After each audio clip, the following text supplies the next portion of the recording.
Welcome to, are we recording? We are. Sweet. Welcome to the Couch Time Podcast, where we give you tools to connect with your kids and point them to Christ. I am Aaron. And I'm Steven. And I'm Josh. I'm Ryan. We got all the boys together, kicking the year off. Happy New Year, everybody. Today on the podcast, we want to cast a vision for the year, for 2021, and, kind of encourage you as you disciple your kids. We want to give you guys a resource, so we want to give you tools. And today that tool is just an analogy, very simple. And we hope to give you this tool to encourage you as you seek to disciple your kids. So pretty simple. Let's get into it. Right off the bat, all of you, I'm curious, how would you answer in 15 seconds? No, 10 seconds. We want to stay on track here. 10 seconds. What is faith? Go. Somebody. Faith, dependence. Boom. Okay. Faith is a belief that is so strong that it leads to something changing. Ooh. Dang. I'd say faith is trusting in something and then like putting meat or action behind that trust to like sitting in a chair that you believe is going to hold you up. Like you have a lot of trust, belief in it that it will support you. Yeah. Without knowing for sure. I think that's good. I think there's a bunch of analogies that we could talk about as far as what faith is. I think those have all nailed it. So if those things are what faith is, and then if we put and attach those to the biblical, like Hebrews 11:1, which is, faith is the evidence of things hoped for, the assurance of things unseen. Faith is like believing something that we can't see that drives us to action. Everything you guys said, I think, is spot on. So that's super good. Now, here's another question. This is a turn, but everybody listening, track with us. Budgeting. That is a loaded word. Some people are like, Dave Ramsey, oh man. Some people love it. Some people run away when they hear the word budgeting. So just stick with us. I think we believe that there is a relation to budgeting and faith. So before we talk about that, what is budgeting? 10 seconds. To plan, to arrange, or to set aside a certain resource for a specific purpose. So budgeting is when you set a goal, you set something that you want, you plan out something that you're hoping to get or be able to purchase, and then you make a plan of how you're going to be able to save the right amount of money, if you're talking just money, in order to make that purchase. Ryan, would you add anything?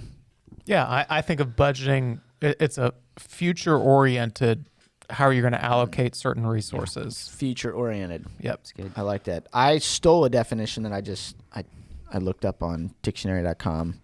Classic. A limited stock or supply of something. Like super simple. So budgeting, it's like there's a supply of something. So it doesn't have to necessarily be money. Most people probably associate it with money. Do you guys have examples in your life of times that you have successfully budgeted for something? And how did it make you feel? Good question. Interesting. Yes. Yeah. Just time. Sweet. Talk about it. So a lot of times what I'll do is I will figure out what I need to do that week, and then I will put time blocks on my calendar. And then when I'm actually able to stick with it and be disciplined, and there's not something that takes precedence to get that to change that, I feel super accomplished and nice. Yes, I did the right thing, and I did what I thought was valuable that week. When my 2002 Honda CR-V was getting to a point where she was struggling a little bit, I started budgeting for a new car, started saving up, knew it was going to come soon. Then my car broke down when I was in Virginia and got an Uber to an airport, got a ride in a rental home. And I said, you know what? I'm leaving the car. I'm buying a new one. Left the car in Virginia, bought a new car.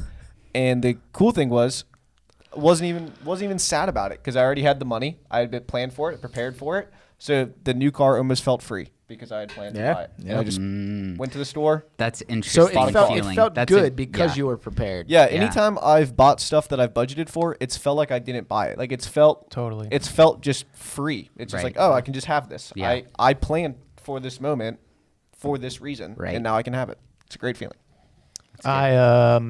A couple of years ago, I wanted a new Ohio State jersey. Came to my wife about this. She said, fine, you cannot just go buy it. Instead, you must forsake. I think I did no Chipotle for 3 months. So the money saved on Chipotle was used for my Ohio State jersey. I'm sorry, man. That's crazy. It was rough, real rough. Total separate podcast, but I do know Chipotle for 3 months, like all the time. So. Yeah, that and we'll pray for you.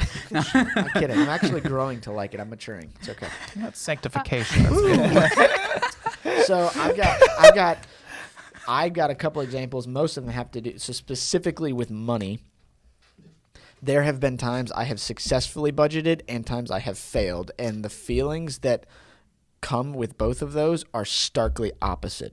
So when my car breaks down and I haven't budgeted and don't have the money, it feels terrible. Totally. That's happened before, and it's like it's humbling because I have to ask for rides, or I have to ask for money, or I have to just go without either of those things, and my life has to change, and I feel like I have to get another. There's anxiety, so I don't know, people listening, I'm sure that you've got stories where you've been in situations where you don't have the funds and means necessary to do what you want to do. It's like, that's not a good feeling.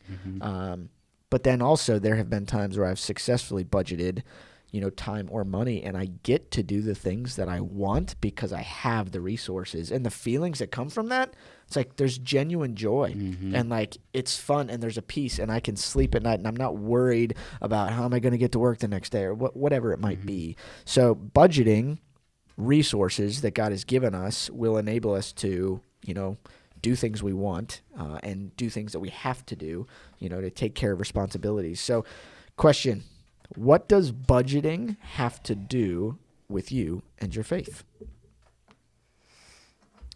How do you want your family to look different from the world is a question. So think about that just for a second. Listeners, how do you want your family to look different from the world? Based on how you answer that question, you are going to budget your time, your money, and your efforts accordingly to try to hit that target. Well, I'd even say not necessarily based on your answer, you will budget your time, money, and efforts. You should budget your time, effort.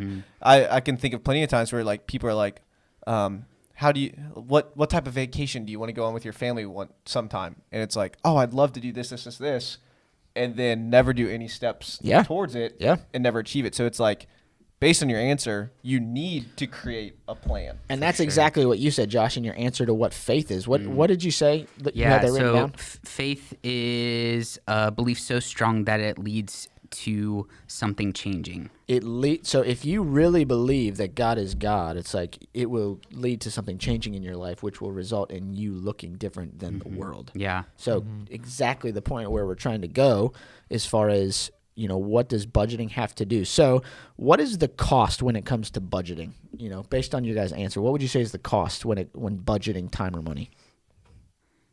Oh, time. I was just Yeah. Yeah. I'm like, well, if I don't budget, I lose time. That's true. And time is wasted.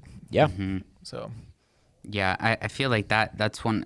Time is wasted, opportunities are wasted, and then a lot of those negative feelings of even just like feeling like a failure or whatever, like that's something as well.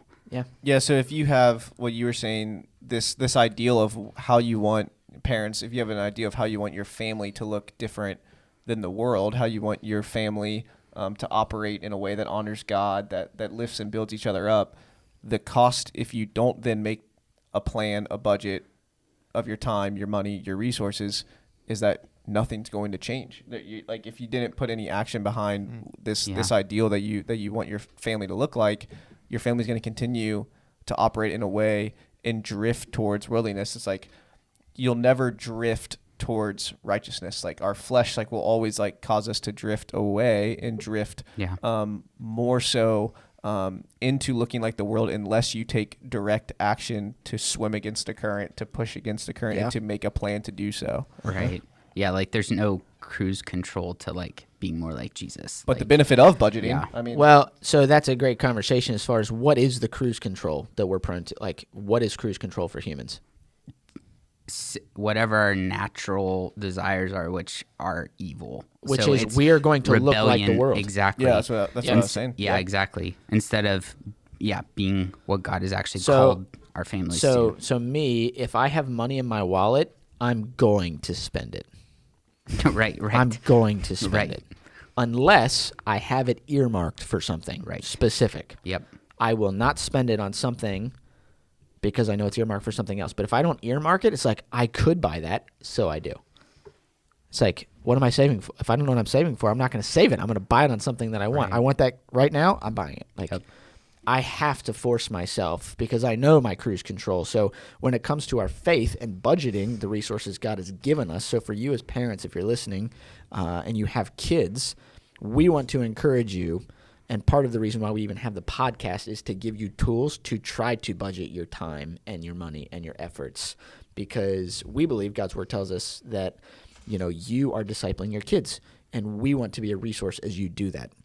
Deuteronomy 6:6-9 talks about, God's command to love the Lord with all your heart, soul, mind, and strength, and to love your neighbor as yourself. And then it talks and says that you shall teach them diligently to your children. So these precepts, these laws, teach them to your children, and talk of them when you sit in your house, and when you walk by the way, and when you lie down, and when you rise. You shall bind them as a sign on your hand, and they shall be as frontlets between your eyes. You shall write them on the doorposts of your house and on your gates. It's like God gave the command to his people to talk about these things, his commands, and how to follow them. Primarily, though, faith in who God is and what that means for us as his people. If you budget your time and your money and your efforts as far as you want your family to look different than the world, and you're seeking to do that, the cost is time and money and efforts, right? You're going to have to be seeking the Lord and reading. You're going to have to be having conversations like in Deuteronomy it says it to do. But what comes from that is, faith is we get assurance, we get confidence, we get peace, we get clarity. So life decisions, what college do we go to? It's like, do I date this guy? Do I date this girl? Your kids are going to ask those questions. It's like, if you are investing and budgeting your time and money now in God's word and seeking to live for him, when those conversations come up, you will have more understanding about how to take steps through those situations. And hopefully, like we've said many times on the podcast, you only have so much time with your kids. And so if you budget now you are setting your kids up for their own faith, Lord willing. So they may or may not have faith now. You're trying to teach them what faith looks like. That's the investment. You budget and invest, and the return, hopefully, will come later. So, we want to encourage you to think through the budgeting analogy with your faith and your family specifically as a tool to connect with your kids and have these conversations. Yeah, exactly. Yeah, so parents, who just want to encourage you to answer this question. How does your life or your family, how should your family look different than the world? Or like, what has God called your family to? And then let us know what topics and issues that are on your minds that could help you. So we'd love to actually talk about on this podcast what are the things that are on your mind to help equip you. So let us know. Email us, podcast@graceky.org, comment, follow us on Instagram, all those different things. Let us know how we can help give you tools to budget your time to live faithfully. Yeah. And we're excited for 2021. Whatever it's going to hold, we have no idea. Right. I'm super excited about it. God seems to be doing a lot. There seems to be a bunch that he's enabled us to plan for at this point. It might change, but, Lord willing, we're going to stick with it. So keep seeking the Lord and engaging your kids. Seek to get at their heart. Play the long game. So we love you guys. Blessings. Hey, thanks for watching. You can follow us on Instagram at The Couch Time Podcast. Let us know what you thought about the podcast. Also, let us know if there's any topics or things you'd like us to cover. You can comment and email us at podcast@graceky.org. Please like, subscribe, and share the video with other parents.